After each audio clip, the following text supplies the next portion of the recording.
অনুশীলনী R5 2 number question solution কৰিম উৎপাদক বিশ্লেষণ কৰা 1 নম্বৰত আমাক দিয়া আছে 4a² + 8a³ আমি সমাধান লিখিছো কোৱেশ্চনটো লিখিছো 4a² + 8a³ 4 আৰু 8 ৰ পৰা কমন আহিব 4a² আৰু a³ ৰ পৰা কমন আহিব a² সো আমি ব্ৰেকেট আহিব 4a² লগত আমি 1 পূৰণ কৰিলে 4a² টো পাই যাম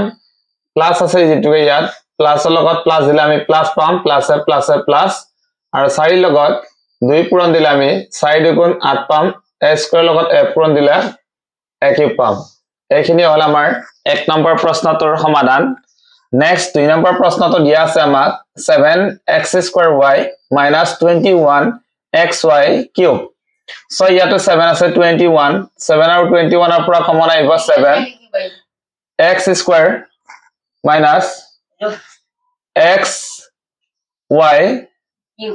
cube দিয়া আছে মানে এটো xy cube এটো আমাৰ স্কয়াৰ আছে xy square y square হ'ব এটো সো আমাৰ কমন আহিব ইয়াতো x² আছে y আছে x y square আছে x² আৰু x ৰ পৰা কমন আহিব x y ইয়াতো আছে y ইয়াতো আছে y square কমন আহিব y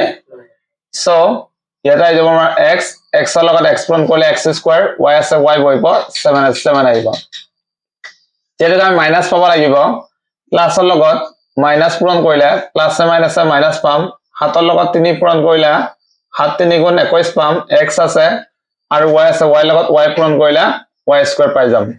এইখিনি আছে আমাৰ কোৱেশ্চন নম্বৰ 2 টোৰ সমাধান নেক্সট কোৱেশ্চন নম্বৰ 3 আমাক দিয়া আছে a² bc plus ab² c plus abc² ইয়াতো abc আছে ইয়াতো abc আছে ইয়াতো abc আছে এটা আমাৰ কমন আহিব abc ব্ৰেকেট আহিব abc ৰ লগত a পূৰণ কৰিলে a² bc পাম সো আহিব a প্লাস কি হ'ব লাগিব